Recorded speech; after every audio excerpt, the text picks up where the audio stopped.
बिस्मिल्लाहिर्रहमानिर्रहीम। अस्सलाम वालेकुम students.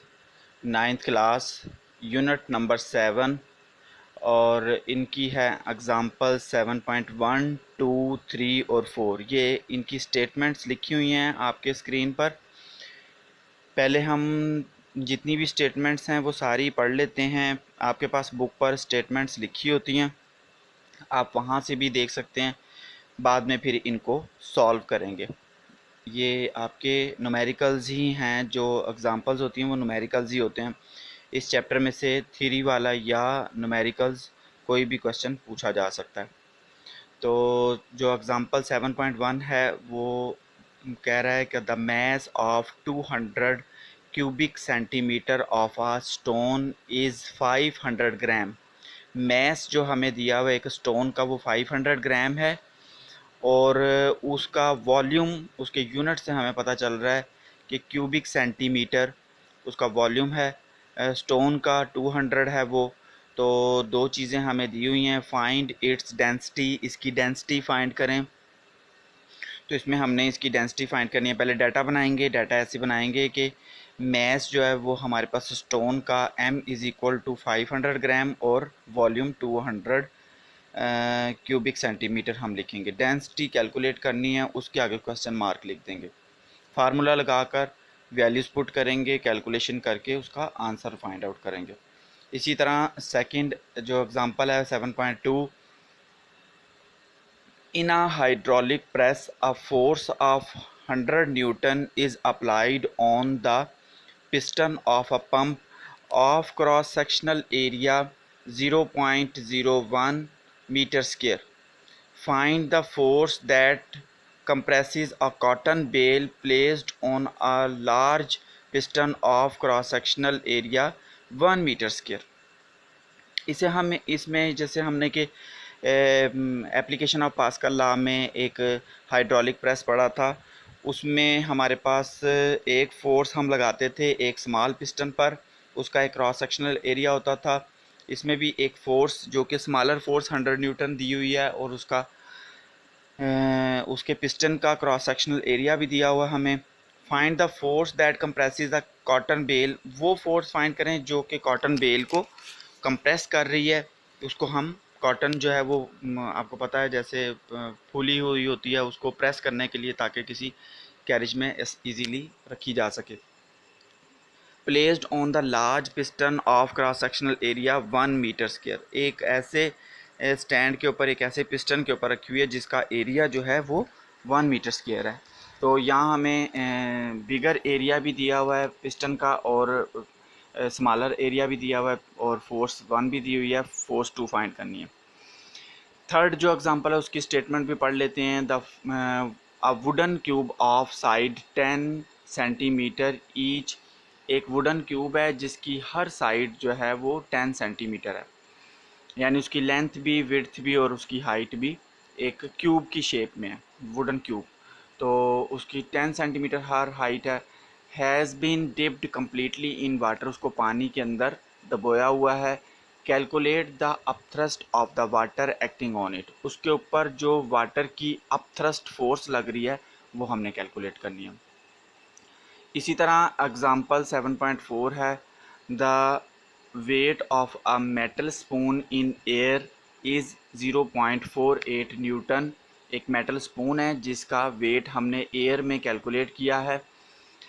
Its weight in the water, उसको जब वाटर में इमर्स करने के बाद एक स्प्रिंग बैलेंस से हम उसका वेट कैलकुलेट करेंगे तो उसका वेट थोड़ा सा लूज़ हो जाएगा, कम हो जाएगा, क्योंकि उसके ऊपर अपथ्रस्ट फोर्स एक्ट कर रही है। तो वो जो वेट है उसका वो 0.42 न्यूटन है। फाइंड इट्स डेंसिटी, और इसकी डेंसिटी भी हम कैलकुलेट कर सकते हैं। तो अब हम इनको सॉल्व करके देखते हैं कि इनको हमने कैसे इसका डाटा बनाना है, फार्मूला अप्लाई करना है और उसको उसके अंदर वैल्यूज़ पुट करने के बाद उनको कैलकुलेट करके उनका आंसर, और इसमें हम यूनिट्स भी लाजमी लगाते हैं किसी भी फिज़िकल क्वांटिटी का जिसमें उसको मेजर किया जाता है, उसका यूनिट लाजमी लगाया जाता है, अदरवाइज़ उसका हाफ या 1 मार्क्स काट सकता है एग्जामिनर।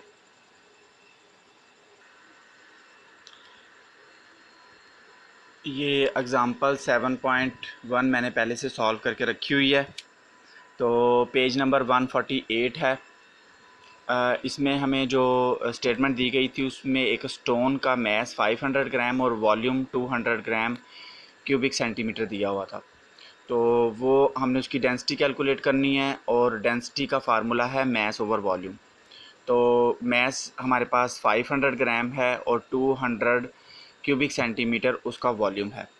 तो इसको हम कैलकुलेटर से डिवाइड कर सकते हैं। वैसे भी इसको आप डिवाइड करें 2020 से कैंसिल हो जाएंगे, 5 को 2 पे डिवाइड करेंगे तो 2.5 ग्राम पर क्यूबिक सेंटीमीटर ये इसकी डेंसिटी आ जाएगी।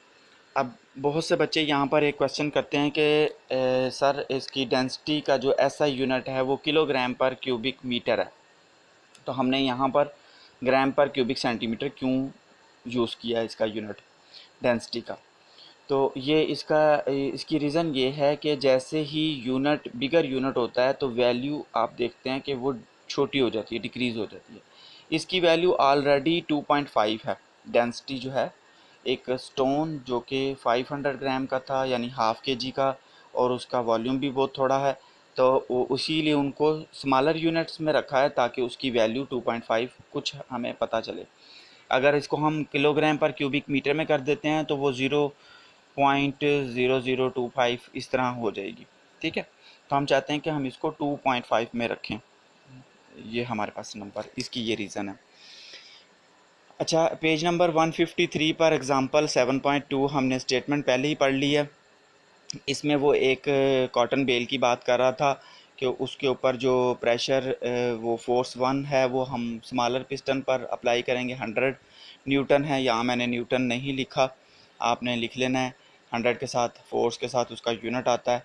स्मॉलर जो पिस्टन है उसका मैंने स्मॉल ए से उसका एरिया लिखा हुआ है और वो है 0.01 मीटर स्क्वायर, इसका यूनिट ठीक दिया हुआ उन्होंने। और फोर्स 2 हमने कैलकुलेट करनी है, एरिया हमारे पास 1 मीटर स्क्वायर है जिसके ऊपर कॉटन बेल रखी हुई है।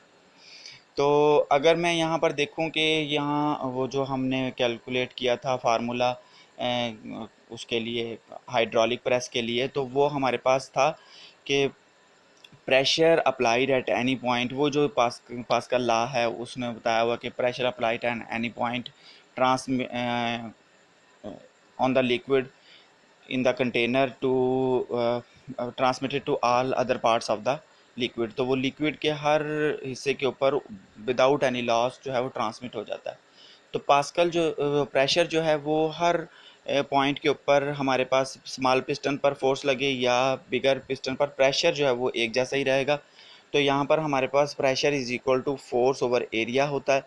तो हम अगर हमने F2 कैलकुलेट करनी है तो F2 जो है वो फोर्स लगेगी कॉटन बेल के ऊपर और वो बिगर क्रॉस सेक्शनल एरिया है उस पर डिवाइड कर देंगे और वो हमारे पास इक्वल होगी F1 ओवर स्मॉल ए। तो F2 की वैल्यू अगर कैलकुलेट करनी है तो ये जो कैपिटल A है F2 के नीचे डिवाइड हो रहा है, राइट साइड पर जाकर मल्टीप्लाई हो जाएगा A over A capital A over small A multiply by F1। इस फार्मूला में हम वैल्यू पुट करेंगे। एक कैपिटल A की वैल्यू 1 मीटर स्क्वायर है, 1 ओवर 0.01 मल्टीप्लाई बाय 100, हम इसको कैलकुलेट करते हैं 100 ओवर 0.01, तो ये 10,000 न्यूटन की फ़ोर्स हमारे पास आ जाएगी जो कि उस कॉटन बेल को प्रेस करने के लिए बहुत ज़्यादा है। 100 न्यूटन की फ़ोर्स थी और स्मॉलर क्रॉस सेक्शनल एरिया के पिस्टन पर फोर्स लगाई गई और वही प्रेशर जो प्रोड्यूस हुआ वो दूसरी साइड पर एक बिगर फोर्स बन गया due to the bigger area. तो 7.3 हमारे पास पेज नंबर 156 पर एग्ज़ाम्पल स्टेटमेंट हमने पढ़ ली है। ये बात कर रहा था एक वुडन क्यूब की और उसकी वो बता रहा है कि जो लेंथ है, यहाँ मैंने एक पिक्चर भी बनाई हुई है, ये वुडन क्यूब है और इसकी हर साइड जो है वो 10 सेंटीमीटर है लेंथ, विड्थ और height.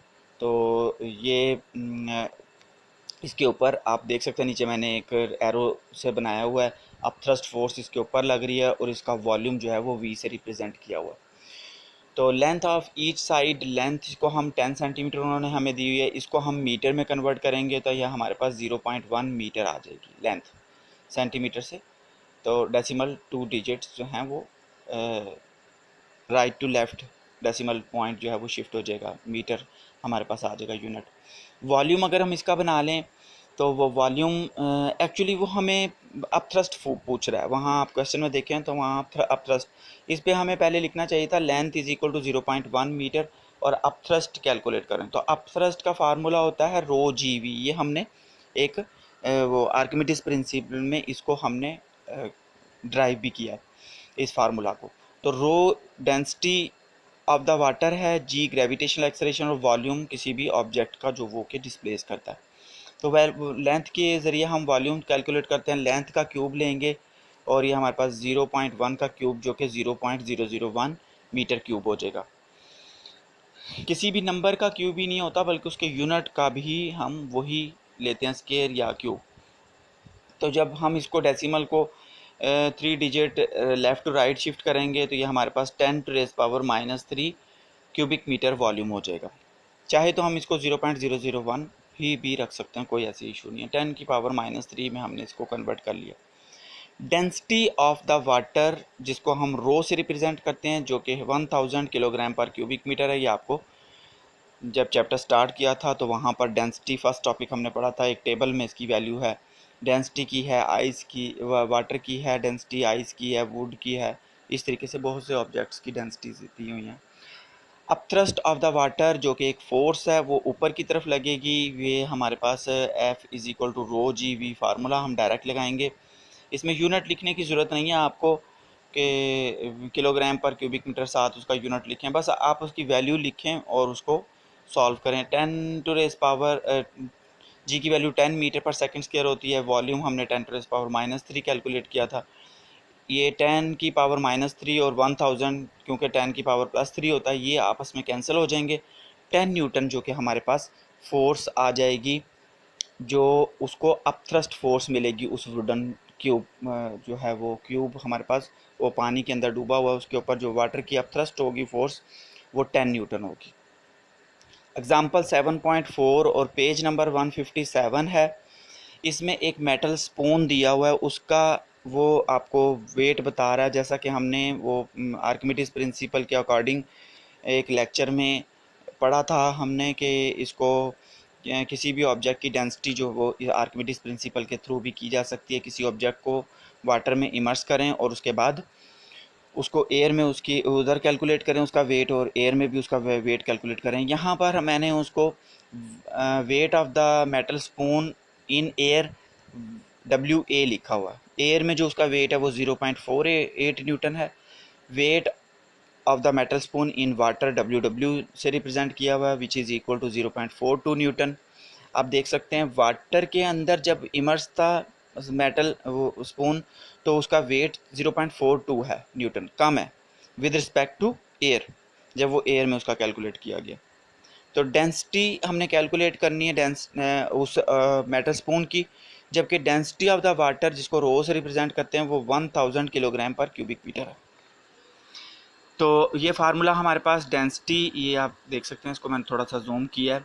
Density is equal to weight of the metal spoon in air divided by weight of the metal spoon in air minus weight of the metal spoon in water multiply by density of the liquid जिस liquid में हमने उस metal spoon को immerse किया। अगर मैं इसमें values put करता हूँ तो 0.48 न्यूटन डिवाइडेड बाय 0.48 माइनस 0.42 और मल्टीप्लाई इसको 1000 से करेंगे जो कि उस वाटर का की डेंसिटी है। तो इसको कैलकुलेट करने पर हमारे पास 0.48 को 0.06 से डिवाइड करने पर 8 आ जाता है। 8 को 1000 से मल्टीप्लाई करेंगे 8000 किलोग्राम पर क्यूबिक मीटर, ये density of the metal spoon है।